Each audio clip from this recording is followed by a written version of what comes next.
Wala kang hiya! Kaibigan, na si Arisla at Chong. Kumusta? Ano section? Anong grade ka na ngayon? Grade test. Ikaw. Okay, pareho na tayo. Ay, wait, may pupuntahan pa pala ako. Magkita na tayo ulit. Sa pag-alis ni Arista, nag-usap ang kaibigan ni Ariana at Chog. Ay, Chog! Uy, parang ang sweet ni Ariana at Arista kanina. Wala ako nang diba sa kanya. Ano parang siya.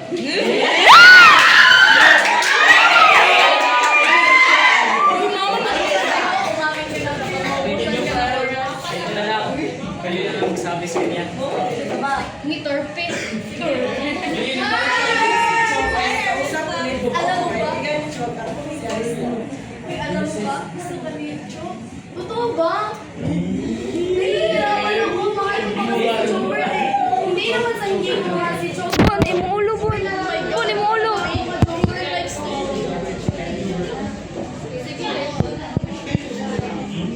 Ayan na. Jobert. Yo mama. Habang naglalakad si Ariana sa kalye, nakita niya si Jordan.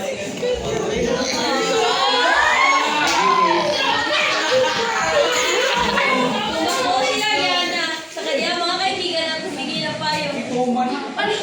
Ano bang gagawin ko? Sinabi ni Chog na gusto niya ako. Ngunit mahal ko pa si Jobert at may iwan ka.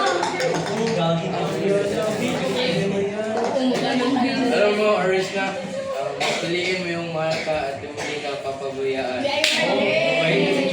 Baka hindi nila ako tanggapin dahil sa ginawa ko sa kanya. Hindi, Ariana, alam mo, yung mga sinasabi namin ngayon, gawin mo itong motivasyon para maging mas mapabuti niyo ang inyong relasyon. Huwag mo talikuran ang iyong mga silbing problema. Harapin mo ikaw. Umuwi si Ariana. Habang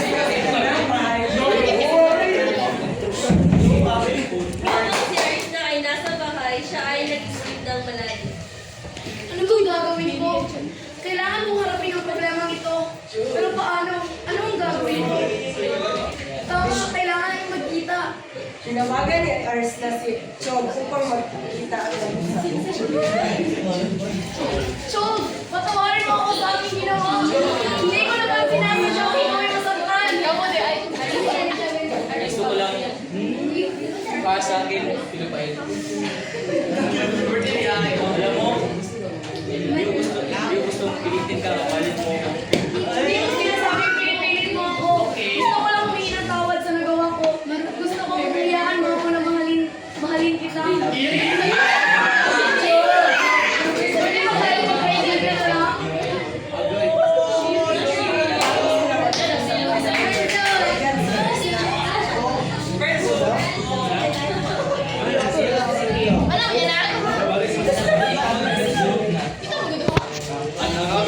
At ang aming nabunot ay ang butil ng kape. Kaya sa storya ni Ariana na siya ang aming pangunahing tauhan. Hinaharap, galing sa mga payo ng kanyang mga kaibigan, hinarap ni Ariana ang kanyang problema na mahal siya ni Chog at mahal pa rin niya si Jobert. Kaya pumunta sa kanyang mga kaibigan at humingi ng payo at hinarap ang kanyang mga problema. At dahil dito, iuugnay natin ito sa butil ng kape na ito ang nagiging solusyon at hinarap ang kanilang mga problema. Okay? Pero Chong, isang tama na. Magandang hapon po sa inyo lahat. Kami po ang grupong nila at ang nagulat namin na kung paano namin ianap ang isang programa ay ang Carol.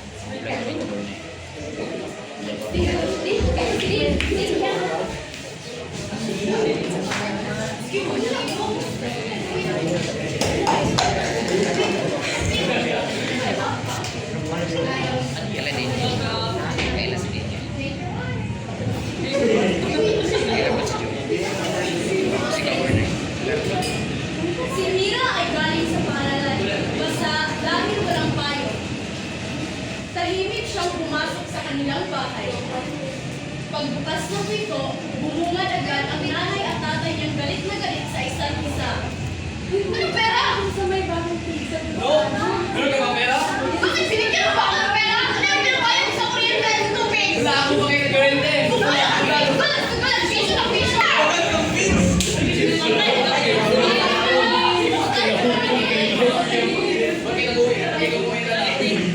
Ano ginagawa mo?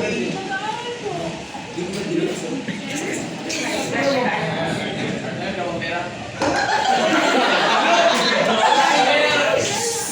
Walang iya naman to, pamilya to! Ay, sundot mo to, tay! Tatay! Tumayin ka lang!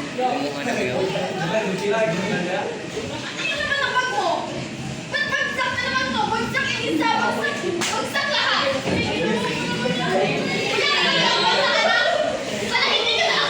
Sige lang! Nakasya sa kwarto mo! Sa bawat hampas, punit o laman, ngunit mas malalim ang sugat na hindi nakikita. Ang sugat sa loob. Sa bahay na dapat nalungan, siya ay naging sinamunin. Sa bisig na ina, siya ang naging sakripisyo ng galit at pagkukulang. Kinaumagahan. Magandang hapon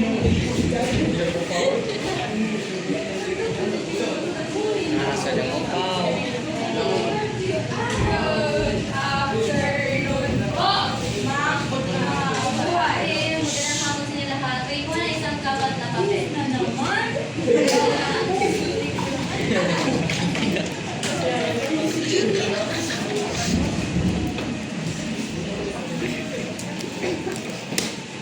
Sige, pakipasa sa harapan.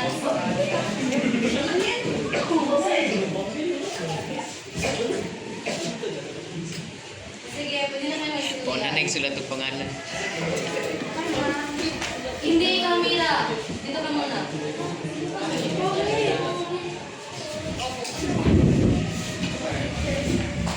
Nangyayari ba sa bahay mo? Mababaw naman ka mo. Pwede mo bang dalhin yung mga magulang mo bukas? Magandang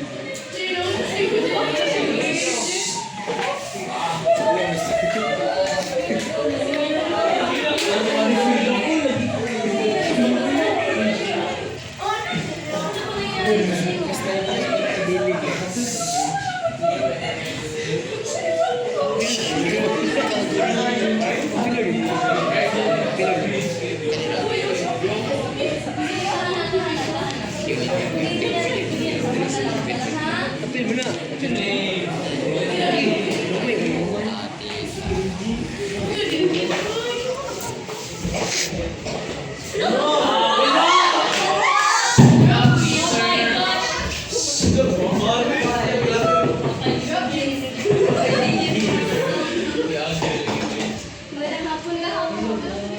Nandito po si Leila. Nag-cheat. Nangyari po ba ito? Kilala naman natin. Hindi ko na yung adik guys.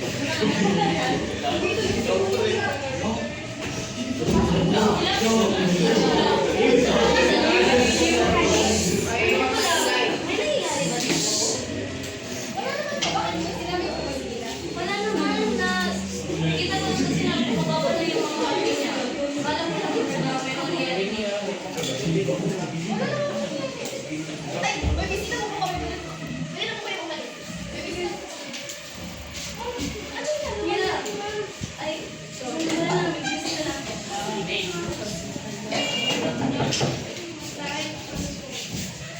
Ano siya subukot sa kanya?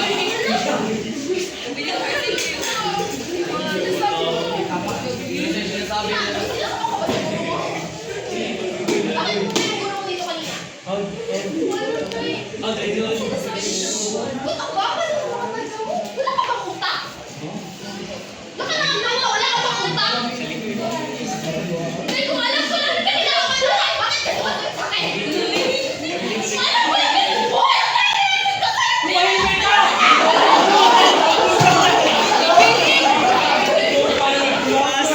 Ayun dito! Kaya! Wala kang kita ka lang!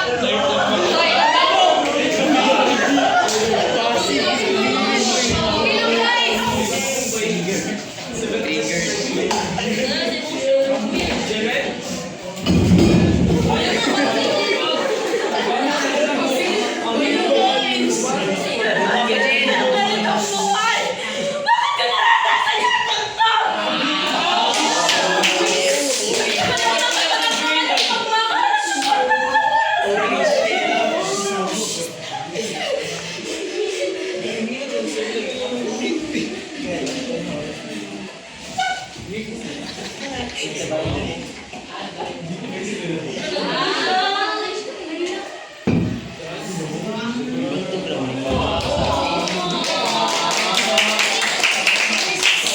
Kinaumagahan.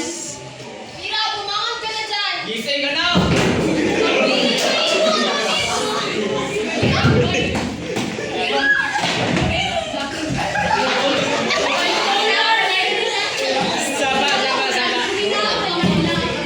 Nakita na lang nila na wala na si Mira. Nakahiga na lang ang pagkakaan ng malay. Ilang kabataan pa ba ang kailangan mamatay bago natin pagkakaan ng kanilang sigaw? Ang isang bumagsaka ay maaaring maging ilaw sa dilim. Huwag kang manahimik kung may nasasaktan. Magsalita, gumising, makinig. Ang kwentong ito ay nagpapakita ng buhay katulad ng sa Carrots na sa pagdating ng problema ay tayo'y manghihina. Tandaan natin na kung tayo nakaranas ng ganito, hindi tayo tatahimik lang, hindi tayo manghihina lang. Sana may napulot kayong aral sa pagsasadula namin.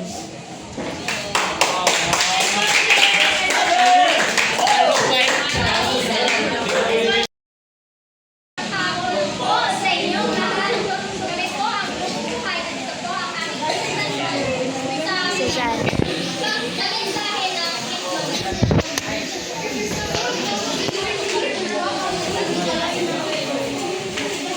Gopay.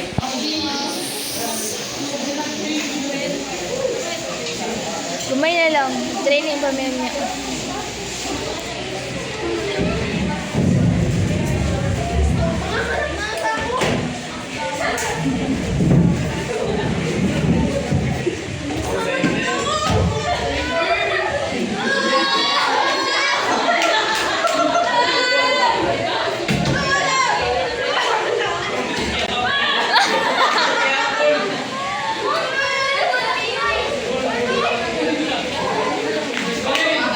Bakit dalawang ating anak? Hindi natin kayang buhayin yan. Paano po natin yung isa? Ano ipaapon? Ilang buwan na akong nagdalang tao tapos ipapaapon mo lang. Ano ba? Gago ka ba?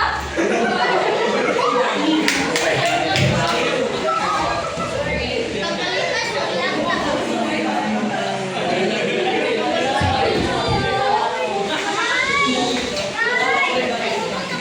ilang taon. Ay, masyadong maingay. Padan, binitanan mo. Tanan, kamay grado. Wala mo na ba yung lahat? Yung wala kayong pera? Masarap ito na. Promise. Hindi mo naman suga. Hindi mo naman suga. Promise.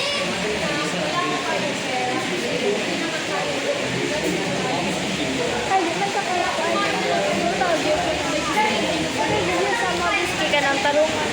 Sino kung bibigyan ko rin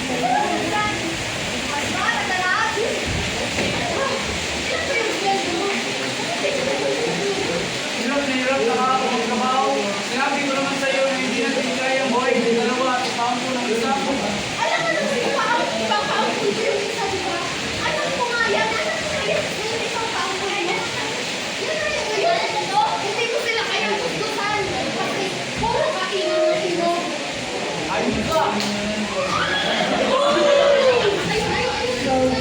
Nahiya ka? Kasalanan mo to! Sana kasi pinampun ka na lang! Hindi ko mga kasalanan, di ba? Kasalanan mo kaya naghihirap yung pamilya natin! Kasi wala na tayong pera dahil naubos na sa pamilya! Nabuhay mo din ako, Bernie! Kasalanan mo!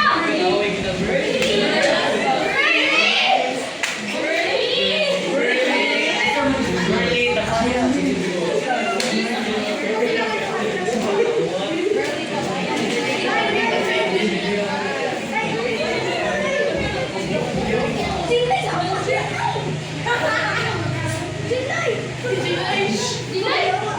Bukas, bitaw magahan.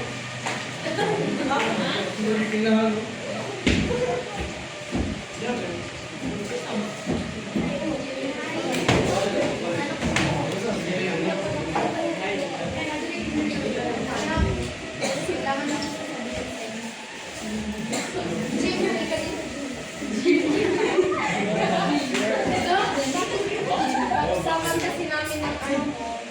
Kailangan namin magpapalay.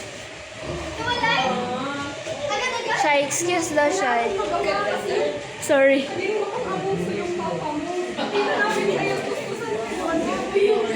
Kailangan namin maghiwalay kaya yung sarap sa inyo. Mamili na kayo kung saan kayo pupunta. At saan kayo sasama? Tayo sa mga sa inyo!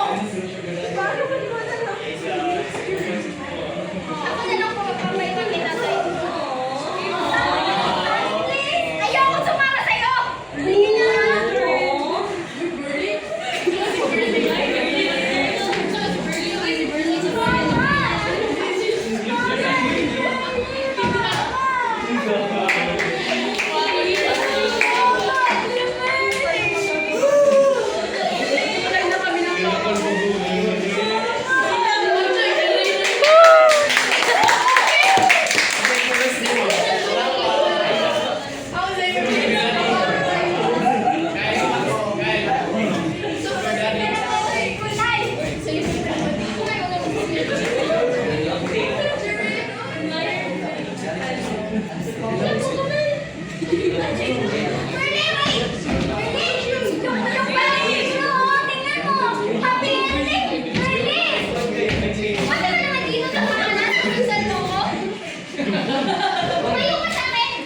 Guys.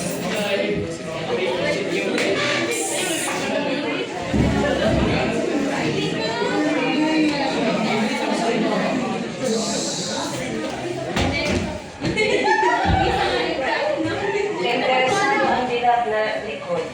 Ano to? Mainit. Ano ba ay? O bakit ganito yung... Huwag ka na namang magreklamo. Ang liit ng grado mo. Ano bakit ganito? Yan nga lang yung kaya ko, Nay. Tanggap mo naman ako, di ba? Tanggap ako. Kaya yan. Aba, bakit nagsasagot ka na sa akin? Sa'yo tayo na lang Nay, tumahimik ka nga. Yun, alam mo nang sumagot? Ang tigas na ng ulo mo ah. Kailan bakit na pinuruan ng ganyan ha? At saka ano to? Ano Nay, tama na nga. Alam mo, ang dami kong problema. Lumagdag ka pa.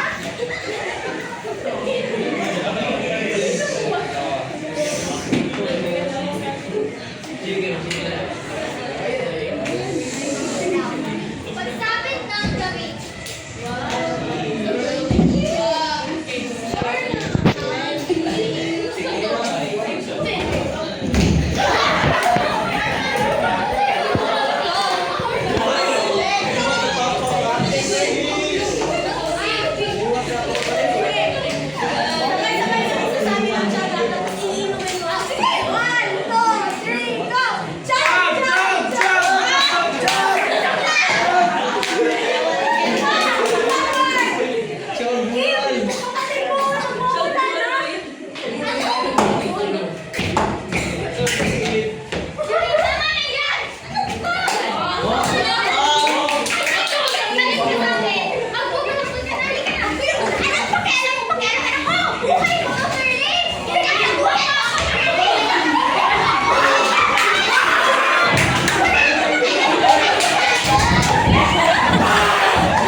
Tay, nandito na po ako. Saan naman galing? Labas. Makaral. Ilang galong niyo na pinagagawa mo. Ako na lang sa akin na, wala akong kaming pulutan ng barkada ko. Kanina pa po kayo umiinom. Huwag kang sumunod-sunod sa tama. Aray, patay din kita mo! Inambay! Nang nakita ni ay hindi na ang kanyang mga luha at may sinabi ito. Bakit ba nangyayari sa akin ito?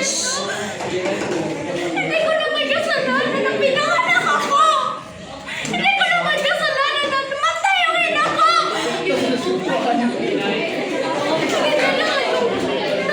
Tatago na sarili ko.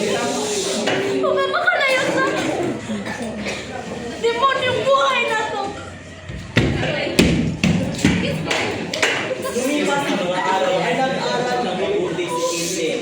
Maraming mga markaan ng kanyang nakuha. At mula noon, nakapagtapos ito ng kolehiyo. Nang nakapagtapos na si Kinte ay nakakuha ito ng trabaho. Naging maiwalas ang kanyang buhay. Nakarinig ng tawag sa telepono si Kinte at sinagot niya ito. Hello? Hello po, ma'am. Nagbalita po ako sa inyo. Ano po yun? Hindi na po ang ama niyo. Baka po, gusto niyo po siyang makita. Saan? Saan hospital ito? Hospital. Stevie? Sige, pupunta na ako dyan. Pinunta ni Kinte na nasa hospital at sinitad na ang kanyang ama.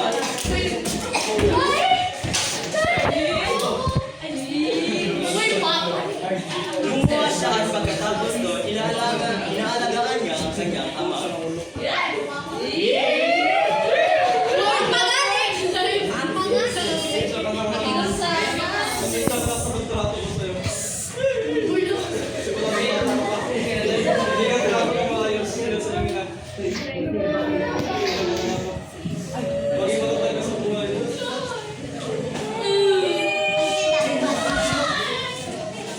Ang kwento ito ay nagpapahiwati na kahit gaano pakahirap ang inyong dinaranas, kailangan mong gawin matatag at harapin ito. At gawin ito inspirasyon para tayo magsumikap sa buhay. Maraming salamat.